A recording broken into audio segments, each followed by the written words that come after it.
किस्मत जब साथ ना दे। एक बार की बात है, महात्मा बुद्ध ने शिष्य आनंद कहीं जा रहे थे। रास्ते में उन्होंने देखा कि अधेड़ व्यक्ति एक चट्टान पर बैठा रो रहा है। वह उसके पास गए और बोले, क्या बात है वत्स, तुम कौन हो और क्यों रो रहे हो? आनंद की बात सुनकर उस व्यक्ति की सिसकियां थम गईं। वह अपने आंसू पोंछता हुआ बोला, मैं पास के गांव का रहने वाला एक बदनसीब व्यापारी हूँ। मैं जो भी काम करता हूँ वह बिगड़ जाता है। व्यापार के चक्कर में मैंने अपनी पत्नी के गहने गंवा दिए, मैंने अपने परिवार को भी खो दिया, यहाँ तक कि मेरा घर भी गिरवी पड़ा है। मुझे तो लगता है कि मैं किसी काम का नहीं हूँ, मेरी किस्मत ही खराब है। उसकी बात सुनकर आनंद बोले, तुमसे किसने कहा है वत्स कि तुम्हारी किस्मत खराब है? जरा मैं भी तो जानूं कि तुम्हारी किस्मत में क्या खराबी है। वह व्यक्ति बोला, पहले मैं खेती करता था पर हर साल उसमें घाटा होता था। कभी सूखा पड़ जाता तो कभी ज्यादा बारिश के कारण फसल बर्बाद हो जाती। इससे परेशान होकर मैंने व्यापार करने का निश्चय किया।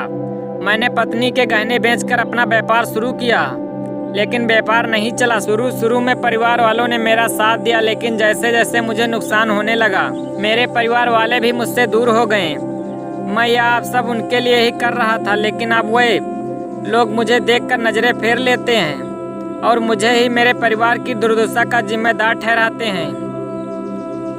उस व्यक्ति ने एक लंबी सी सांस ली और फिर बोला, मेरा एक मित्र है, उसने भी मेरे साथ अपना व्यापार शुरू किया था।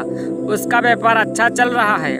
वह जब भी मेरे घर आता है तो अपनी सफलता की कहानियां सुनाता है। उसकी बातें सुनकर मेरे घर वाले भी कहते हैं कि उसे देख और कुछ सीख। हमें तो लगता है कि तेरे वश का कुछ भी नहीं है।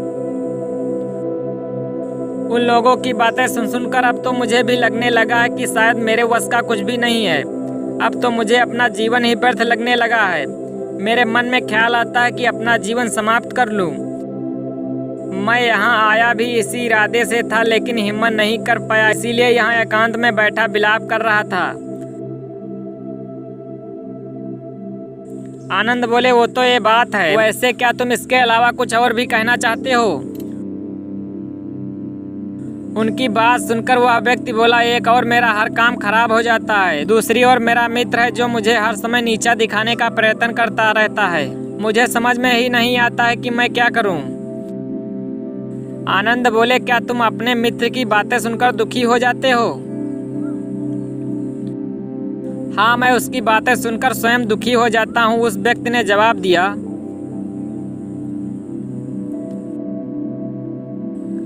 आनंद ने पूछा, तुम्हें किस बात का दुख होता है, अपने असफल होने का या फिर मित्र के सफल होने का? उनका सवाल सुनकर वह व्यक्ति एक पल के लिए सोच में पड़ गया। फिर वह बोला, अगर सच कहूँ तो मुझे अपने असफल होने का उतना दुख नहीं होता है जितना कि मित्र के सफल होने का होता है। अर्थात यदि तुम्हारा मित्र असफल हो जाए तो तुम्हें खुशी होगी। आनंद ने प्रश्न किया। वह व्यक्ति बोला, हाँ, मुझे बहुत खुशी होगी। इसका मतलब है कि तुम्हारी खुशी तुम्हारे मित्र पर निर्भर है। आनंद बोले, अगर वह चाहे तो तुम्हें खुश कर सकता है और अगर वह चाहे तो तुम्हें दुखी कर सकता है। तुम स्वयं से ना तो खुश हो सकते हो ना ही दुखी हो सकते हो, अर्थात तुम अपने मित्र के गुलाम हो गए हो, इसलिए तुम्हारा कुछ भी नहीं हो सकता। ऐसा ना कहे महत्सन, उस व्यक्ति ने हाथ जोड़ दिए। आपकी बातें सुनकर मुझे कुछ आशा बंध रही है। आनंद बोले, जब हम किसी से आशा बांध लेते हैं तो उस पर निर्भर हो जाते हैं। ऐसे में हमारी खुशी और दुख भी उस पर निर्भर करने लगता है। इससे बेहतर है कि तुम अपने आप से आशा बांधो। जब तुम ऐसा करोगे तो साथ ही पूरे जतन से काम करोगे तो तुम्हें सफलता अवश्य प्राप्त होगी। कहते हुए आनंद ने एक पल के लिए उस व्यक्ति की ओर देखा, फिर अपनी बात आगे बढ़ाई। तुम्हें लगता है कि तुम्हारा मित्र तुम्हें दुखी करने आता है, पर अगर विचार करो तो वह बातें तो सच्ची ही कहता है। वह अपने संघर्ष और अनुभव की बातें बताता है। तुम उन बातों से बहुत कुछ सीख सकते हो। तुम्हें इसके लिए उसका धन्यवाद करना चाहिए कि तुम्हें घर बैठे कुछ अनुभव मिल रहे हैं। तुम उन अनुभवों का लाभ उठाओ, नई शुरुआत करो, कर्म करते जाओ, हार मत मानो। एक दिन तुम्हें सफलता अवश्य मिलेगी। आज तुम जिसे अपना बुरा वक्त या बुरी किस्मत कह रहे हो, एक दिन यह बदल जाएगी। इसी के साथ तुम्हारे विचार भी बदल जाएंगे और देखना, जब तुम्हारा अच्छा वक्त शुरू होगा तब तुम्हारा मित्र भी तुम्हें अपनी सफलताओं की कहानियां नहीं सुनाएगा। तब वह अपनी असफलताओं की बातें बताएगा ताकि तुम उसकी बातें सुनकर भ्रमित हो जाओ, तुम्हारा आत्मविश्वास हिल जाए और तुम गलत निर्णय ले सको। लेकिन उस समय भी तुम्हें अपनी बुद्धि का प्रयोग करना होगा। तुम्हारा मित्र जैसे आज तुम्हें दुखी करने आता है, उसी तरह उस समय भी वह तुम्हें दुखी करने आएगा, क्योंकि जिस तरह उसे दुखी देखकर तुम्हें मजा आता है, उसी तरह उसे भी दुखी देखने में उतना ही मजा आता है। वह व्यक्ति बोला, आपने सही कहा, लेकिन मेरा सबसे बड़ा दुख यह है कि मेरे परिवार के लोग भी इसमें शामिल हैं। वास्तव में मैं तो अपने परिवार के लिए अच्छा करना चाहता था, लेकिन वे लोग भी मेरी बात नहीं समझते हैं।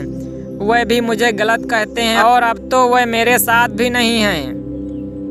आनंद बोले, मैं समझ गया, तुम सांत्वना चाहते हो। वास्तव में इस दुनिया में सभी लोग सांत्वना ही चाहते हैं। हम तो चाहते हैं कि तुम जब भी कुछ करो तो लोग हमारी प्रशंसा करें, लेकिन आमतौर से ऐसा नहीं होता है, इसलिए हम दुखी हो जाते हैं। हमें लगता है कि हमारे मित्र परिवार वाले सब मतलबी हैं, लेकिन तुम अगर किसी को अपना परिवार मानते हो और उसके लिए कुछ करना भी चाहते हो, तो तुम्हें ऐसा क्यों लगता है कि तुम दूसरों के लिए कुछ कर रहे हो? वास्तव में तुम अपनी खुशी के लिए कर रहे हो। इसलिए परिवार के लिए कुछ करना वास्तव में अपने लिए ही करना होता है। लेकिन अगर ऐसा करते समय तुम्हें लगता है कि तुम दूसरों के लिए कर रहे हो तो तुम दुखी रहोगे, और अगर तुम्हें लगता है कि तुम अपने लिए कर रहे हो तो तुम खुश रहोगे, क्योंकि जब तुम अपने लिए कुछ अच्छा करते हो या करना चाहते हो तो तुम्हें सांत्वना की जरूरत नहीं होती है। आनंद की बातें सुनकर उस व्यक्ति के चेहरे भाव बदल गए। वह बोला, आप सही कह रहे हो, मैं समझ गया। अब तक मेरी किस्मत खराब इसलिए थी क्योंकि वह दूसरों के हाथ में थी। अब मैं अपनी किस्मत को अपने हाथ में रखूंगा। मैं फिर से प्रयत्न करूंगा, पूरे मन से काम करूंगा, और जब तक सफलता नहीं मिल जाती है चैन से नहीं बैठूंगा। उस व्यक्ति की बात सुनकर आनंद मुस्कुराए और उसे एक छोटी सी डिबिया देते हुए बोले, इस डिबिया को हमेशा अपने पास रखना। इसमें एक ऐसा राज है जो तुम्हें बड़े से बड़े दुख से भी बाहर निकाल लेगा, लेकिन इसे तभी खोलना जब तुम्हारे जीवन में कोई रास्ता ना सुझाई दे और तुम्हें लगे कि सब व्यर्थ है, या दुनिया व्यर्थ है और यहाँ रहना भी व्यर्थ है। उस व्यक्ति ने आनंद को धन्यवाद दिया और डिबिया लेकर चला गया। उसने नए उत्साह के साथ फिर से अपना व्यापार आरंभ किया। उसका व्यापार चल निकला। अपनी मेहनत और लगन के बल पर वह एक बड़ा व्यापारी बन गया। परिवार वाले भी उसके साथ आ गए और उसका जीवन हंसी खुशी में बीतने लगा। अब वह भूतकाल का रोना छोड़ चुका था। वह भविष्यकाल की भी चिंता नहीं करता था, बस अपने वर्तमान को संवारने में लगा रहता था, और जो भी कुछ वह करता था अपने लिए करता था, अपने लिए करता था। इसलिए वह प्रसन्न था। उसके जीवन में अब कोई दुख नहीं था। लेकिन वक्त हमेशा एक जैसा नहीं रहता, वह बदलता रहता है। इसके जीवन में भी बदलाव आया। एक दिन उसके राज्य पर पड़ोसी राजा ने चढ़ाई कर दी। उसने इस राज्य पर अपना कब्जा कर लिया। उसके सैनिकों ने चारों ओर लूटमार मचा दी। उन्होंने व्यापार का सारा धन लूट लिया। उसके घर में आग लगा दी। जान बचाने के लिए उसे अपने परिवार के साथ वहां से भागना पड़ा। वह व्यक्ति अपने परिवार के साथ कई दिनों तक इधर उधर भटकता रहा। वह दाने दाने को मोहताज हो गया। उसका बच्चा बीमार हो गया। इलाज के अभाव में वह तड़पने लगा। यह देखकर उसका हृदय चीत्कार कर उठा। वह कैसे अपने बच्चे का इलाज कराए? उसके पास तो खाने के लिए भी पैसे नहीं थे। ऐसे में उसे एक बार फिर निराशा ने घेर लिया। उसे लगने लगा कि उसका जीवन व्यर्थ है, सारी दुनिया व्यर्थ है, किसी भी बात का कोई मतलब नहीं है। भले ही आप जीवन में कितना भी कुछ कर लो, लेकिन कितनी भी सफलता हासिल कर लो, पर अंततः यह जीवन समाप्त ही होता है। तो फिर ऐसे में जीवित रहने का क्या फायदा है? इससे तो अच्छा है कि वह अपना जीवन समाप्त कर ले। लेकिन तभी उसके दिमाग में आनंद की दी हुई डिबिया कौद उठी। उसने उत्सुकता के साथ उसे खोला। डिबिया के भीतर एक पर्ची रखी हुई थी। पर्ची पर कुछ लिखा हुआ था। उसे पढ़कर उसकी आंखों के आगे छाया निराशा का अंधेरा छंट गया और वह मुस्कुरा पड़ा। पर्ची पर लिखा हुआ था, यह समय भी बीत जाएगा। उसने डिबिया को अपनी मुट्ठी में भींच लिया और एक नई शुरुआत के लिए उठ खड़ा हुआ। दोस्तों, अगर आप भी ऐसी परिस्थिति से गुजर रहे हो तो निराश ना हो। अपने अतीत पर शोक मत करें, ना ही भविष्य की चिंता करें। अपने वर्तमान को जिएं और उसे बेहतर बनाने के लिए सच्चे मन से प्रयत्न करें। यकीन जाने जल्दी ही आपकी किस्मत भी बदलने वाली है।